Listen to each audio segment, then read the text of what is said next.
విచిత్రాల నిధి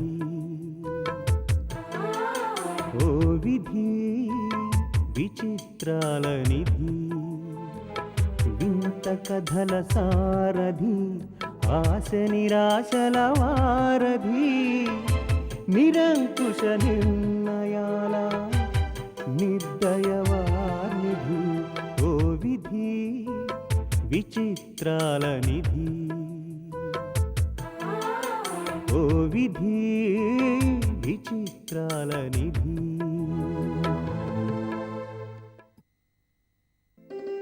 భార్గవి పెళ్ళంటేనే నాకు ఆనందంతో మాటే రావటం లేదు. ఏమైనా మా భార్గవి అదృష్టవంతురాలు. అంతకన్నా నేను అదృష్టవంతురాల్ని. అదేంటమ్మా? పెళ్లి కాకుండా ఉండిపోయిన ఆడపిల్లకి పెళ్లి చేసే అవకాశం వచ్చింది. అది నా చేతుల మీదుగా జరిగితే చాలు. మన్నే వెళ్ళొస్తాను. మంచిదమ్మా. వాళ్ళెప్పుడొచ్చేది ముందుగానే తెలియచేస్తాను. అలాగేనమ్మా.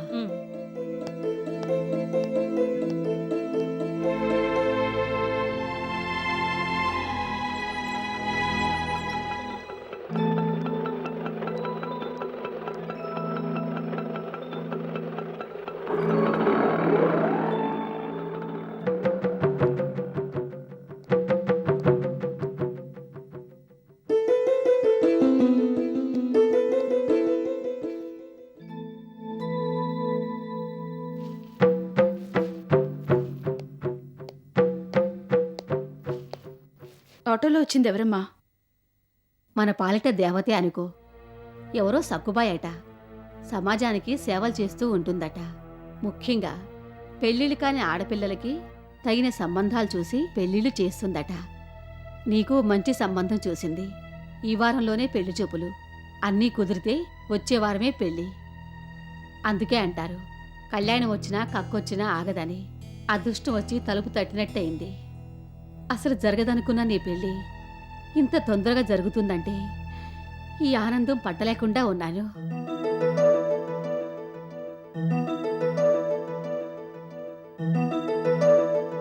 అబ్బే, అంత భయపడాల్సిందేం లేదు. 2-3 డేస్లో సెటిల్ అయిపోతుంది. అలాగే. Thank you for calling.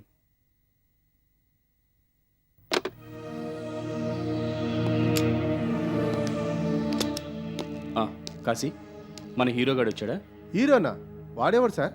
అదే రోజీ దగ్గర దొంగ మేతం వేస్తున్న మన మేధావి బృహస్పతి ఉన్నాడు సార్. ఎవరెవరిలో ఏ లోపాలున్నాయో వెతుకుతున్నాడు. ఎందుకు సార్? ఏం లేదు, వాడి కాలో చెయ్యో తీసేసి ఇదిరా నీ లోపం అని చెప్దామని.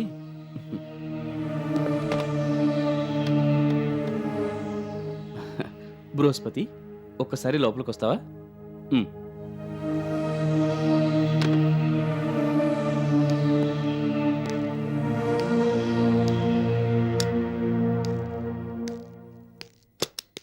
ఏమిటి ఉదయాన్నే ఈ ఎమర్జెన్సీ కాలింగ్?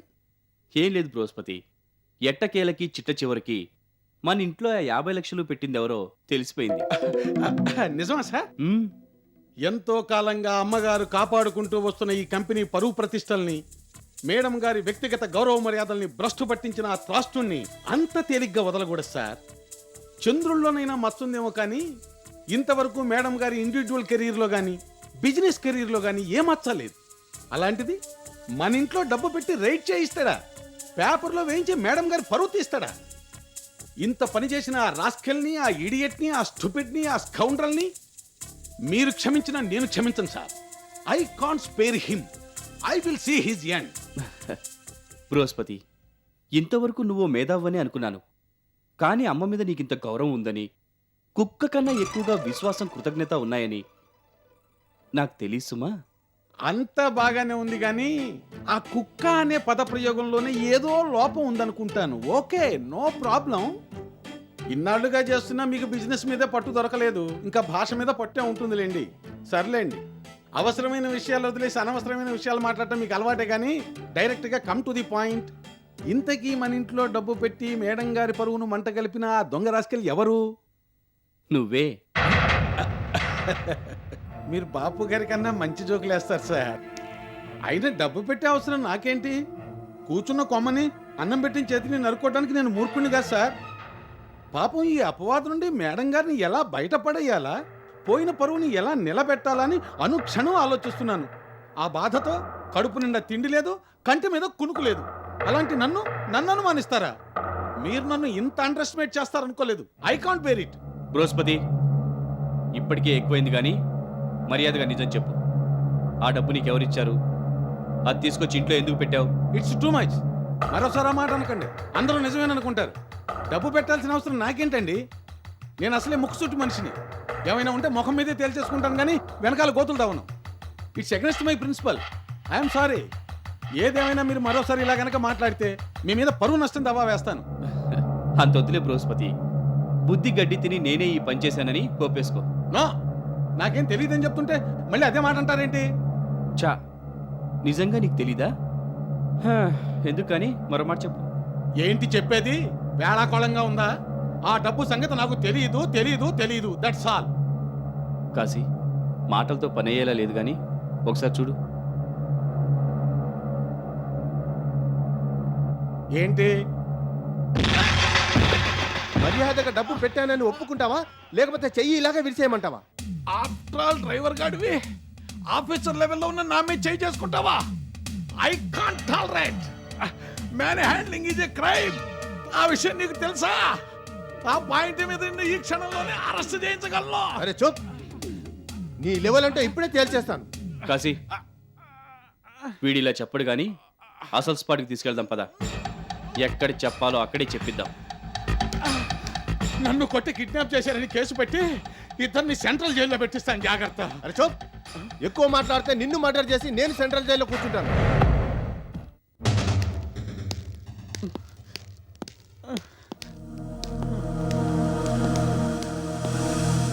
పిలువు మీ మేడంని. మేడం, మేడం, గట్టిగా విలువరా, గొంతు పోయిందా? Madam, madam.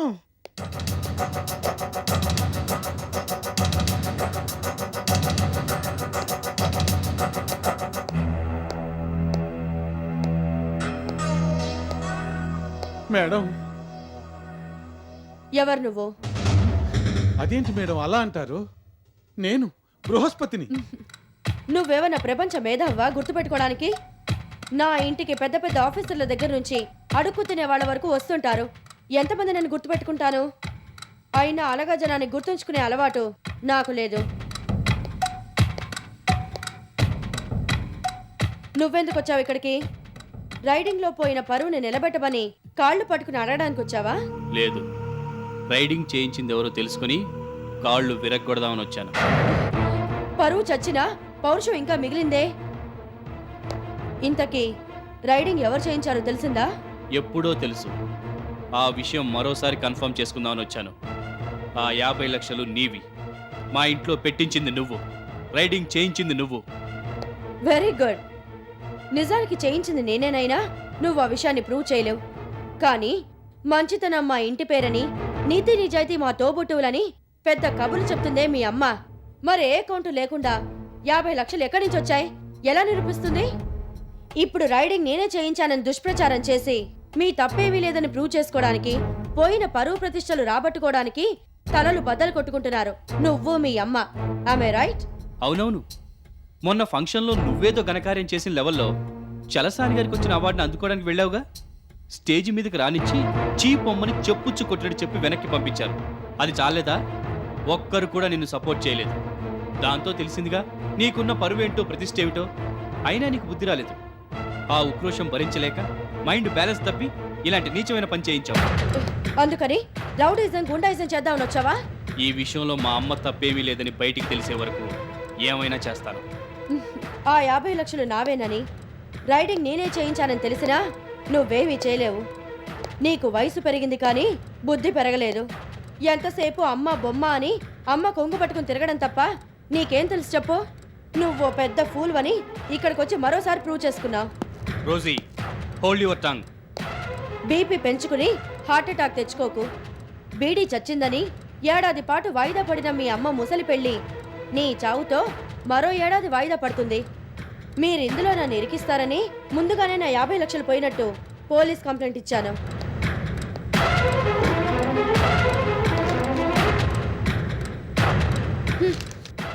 అంచేత ఆ 50 లక్షలు ఎలాగైనా పట్టుకుని నాకు పువ్వుల్లో పెట్టి అప్పజెప్తారు పోలీసులు. జస్ట్ ఓ 50 లక్షలు మీ ఇంట్లో టెంపరీగా పెట్టించి పర్మనెంట్గా మీ అమ్మ పరువు తీశాను. ఇంత క్లియర్గా చెప్తున్నాను. అయినా నన్నేమీ చేయలేవు. నేను సేఫ్, నా 50 లక్షలు సేఫ్, నా పరువు ప్రతిష్టలు అంతకన్నా సేఫ్. పోయిందల్లా మీ అమ్మ పరువే. ఇవాళ కాకపోతే రేపైనా నిజం తెలుస్తుంది. తెలీదు. అయినా నువ్వు ఇక్కడికి రాకుండా ఉండాల్సిందే. ఇప్పటికైనా it's not too late.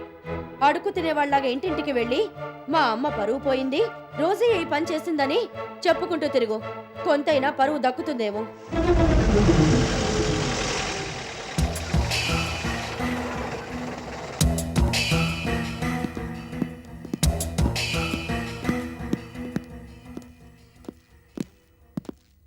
Good morning madam. ఏమైంది ఇన్స్పెక్టర్? 50 లక్షలు పోయని కంప్లైంట్ ఇచ్చారు కదా. మీరిచ్చిన ఇన్ఫర్మేషన్తో మా ఇన్వెస్టిగేషన్లో అసలు దొంగ ఈ బృహస్పతి అని తేలింది. అయ్యో బాబోయ్, నేనా? నాకేం తెలీదు. చా నోర్మయ్, దొంగ గాడిద. దీపక్ బాబు, నన్ను నమ్మండి, నాకేం తెలీదు. నేను ఈ దొంగతనం చేయలేదు. అవన్నీ కోర్టులో చెప్పుకో. మేడం, వీడిని అరెస్ట్ చేసి తీసుకెళ్తాను. త్వరలో మీ డబ్బు మీకు అందేలా చేస్తాం. కమా దీపక్ బాబు, ఏంటిలా బిక్కమొహలు వేసుకుని చూస్తున్నారు? ఇంకాసేపు ఇక్కడే ఉంటే మీ ఇద్దరికి అదే గతి పడుతుంది. ముందు బయటికి పండి. I say get out.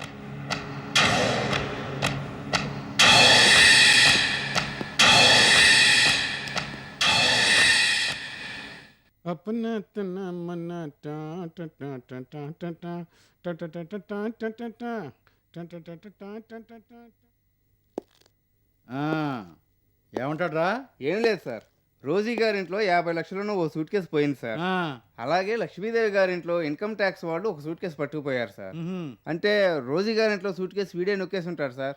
అది మీరు కక్కించాలి సార్. అంటే లక్ష్మీదేవి గారింట్లో ఇన్కమ్ ట్యాక్స్ వాళ్ళకి ఓ సూట్ కేసు దొరికింది, రోజీ గారింట్లో ఓ సూట్ కేసు పోయింది. అంటే టోటల్గా 2 సూట్ కేసులు ఉన్నాయన్నమాట. పాయింట్ అర్థమైపోయిందిరా. ఇప్పుడు చూడు, వాడి చేత నిజంతో పాటు చిన్నప్పుడు తాగిన పాలు కూడా కక్కిస్తాను. అది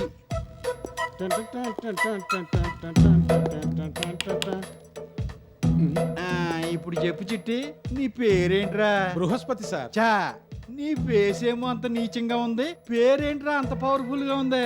అసలు నీ పేరులోనే ఏదో లోపం ఉందిరా. ఏంట్రా కటింగ్ ఇచ్చావు? అది సరే గాని ఆ 50 లక్షలు ఎందుకురా దొంగతనం చేసావు? నేను ఏ దొంగతనం చేయలేదు సార్. నిజంగా నాకు ఏ పాపం తెలీదు. నేను నిన్ను వాట అడగను గాని పర్వాలేదు చెప్పరా. నిజంగా నేను ఏ దొంగతనం చేయలేదు సార్. మీ మీద ఒట్టు. నా మీద ఉంటా అంటే నేను పోతే తప్పించుకుందామనే? అది జరిగే పని కాదు రోయ్. బిన్ లాడెన్ వచ్చినా బెదిరించి నిజం చెప్పిస్తాను. దావూద్ ఇబ్రహీం వచ్చినా దబాయించి నిజం కక్కిస్తాను. నాతో పెట్టుకోక రోయ్, అయిపోతా. ఏదో చిల్లర ఖర్చులకి 100-50 కొట్టేసావంటే జాలిపడి వదిలేసేవాడినేమో. ఏకంగా 50 లక్షలు కొట్టేసావు, తప్పు కదూ. ఎల్లప్పుడూ సత్యమునే పలుకవలెను, అబద్ధములు ఆడరాదు అని చదువుకోలేదురా? చదువుకున్నాను సార్, అందుకే నిజం చెబుతున్నాను. నేను ఆ దొంగతనం చేయలేదు. సరేరా, కొత్తగా నువ్వేమీ చెప్పొద్దు. నేను అడిగిన దానికి సమాధానం చెప్పు చాలు. అడగండి. రోజీ గారు నీకు 50 లక్షలు పెట్టి ఒక సూట్ కేసు ఇచ్చారు, అవునా? అవునండి. దాన్ని నిన్ను లక్ష్మీదేవి గారి ఇంట్లో పెట్టమన్నారు, పెట్టావా? పెట్టానండి. దాన్ని ఇన్కమ్ ట్యాక్స్ వాళ్ళు పట్టుకుపోయారు, అవునా? అవునండి. మరి రోజీ గారి ఇంట్లో పోయిన సూట్ కేసు ఏదిరా? అదే ఇది సార్. ఆ కన్ఫ్యూజనే వద్దు. నేను కాదు సార్, మీరే కన్ఫ్యూజ్ అయ్యి నన్ను కన్ఫ్యూజ్ చేసేస్తున్నారు. మళ్ళీ ఆ మాట అంటే ఫెనాయిల్ వేసి మొత్తం స్టేషన్ అంతా కడిగిస్తా. ఇప్పుడు చెప్పు, రోజీ గారు నీకు సూట్ కేసు ఇచ్చి ఎక్కడ పెట్టమన్నారు? లక్ష్మీదేవి గారి ఇంట్లో పెట్టమన్నారండి. పెట్టావా? పెట్టానండి. దాన్ని ఎవరు పట్టుకుపోయారు? ఇన్కమ్ ట్యాక్స్ వాళ్ళు పట్టుకుపోయారండి. మరి రోజీ గారి ఇంట్లో పోయిన సూట్ కేసు ఏది? అదే ఇది సార్. మళ్ళీ అదే ఇదంటావు? ఈసారైనా సరిగ్గా విని సమాధానం చెప్పు. రోజీ గారు నీకు 50 లక్షలు సూట్ కేసు ఇచ్చారా? ఇచ్చారండి. దాన్ని లక్ష్మీదేవి గారి ఇంట్లో పెట్టమన్నారా? పెట్టమన్నారండి. దాన్ని ఇన్కమ్ ట్యాక్స్ వాళ్ళు పట్టుకుపోయారా? పట్టుకుపోయారండి. మరి రోజీ గారి ఇంట్లో పోయిన సూట్ కేసు ఎదురా? అదే ఇది సార్. అదే ఇది అని టీవీ యాంకర్ లాగా చెప్పిందే చెప్తావేంట్రా?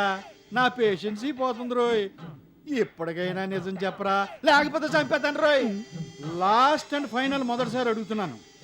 నిజం చెప్తే సరే, లేకపోతే నిన్ను ఇక్కడే చంపేసి ఇంటికెళ్ళి మీ ఆవిడ పట్టి చేరిపెత్తాను.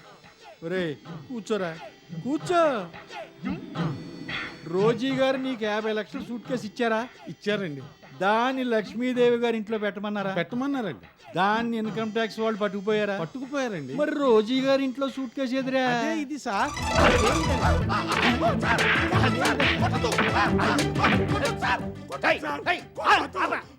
మళ్ళీ అదే ఇదని చెప్తా? చెప్పండి సార్. మరి ఏమని చెప్తావు? ఇదే అదని చెప్తాను సార్.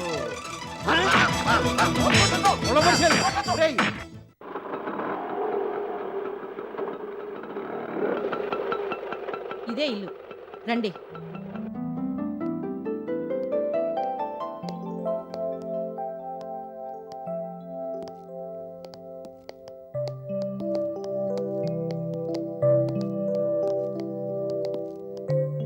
తులసమ్మ గారు, తులసమ్మ గారు, రండి.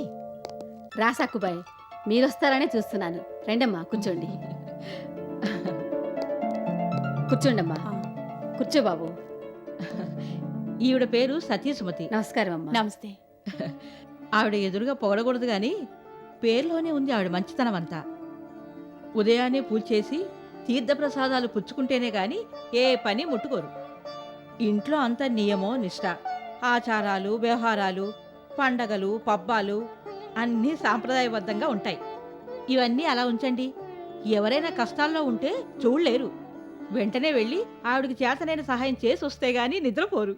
ఊరుకో సక్కుబాయ్, నన్ను మరీ ఆకాశానికి ఎత్తేస్తున్నావు. అదేమిటి అలాగంటారు? ఎవరో పరాయి వాళ్ళకి చెప్పడం లేదుగా. మీ కాబోయే వియ్యపురాలు కాబట్టి చెప్తున్నాను. చూశారా తులసమ్మ గారు, ఇది వరుస. తన గురించి ఒక్క మాట కూడా చెప్పనివ్వరు. మంచివాళ్ళు అలాగే ఉంటారు సక్కుబాయ్. వదిని గారు మా భార్గవిని కోడలిగా చేసుకోవటానికి ఒప్పుకున్నప్పుడే ఆవిడది ఎంత మంచి మనసో అర్థమైంది. దాందే ఉంది వదిన గారు. డబ్బు ఎప్పుడైనా సంపాదించొచ్చు గాని మంచి గుణాలు పుట్టుకతో రావాల్సిందే. మీ భార్గవి బుద్ధిమంతురాలు, గుణవంతురాలని తెలిసే ఒప్పుకున్నాను. ఇందులో నా గొప్పతనం ఏమీ లేదు. తన గొప్పతనాన్ని ఎప్పుడూ ఒప్పుకోరు. అది సుమతి గారి ప్రత్యేకత. మరి అబ్బాయి వాళ్ళ నాన్నగారు ఏం చేస్తుంటారు? ఆయన ఎప్పుడూ తీర్థయాత్రలు చేస్తూ ఉంటారు.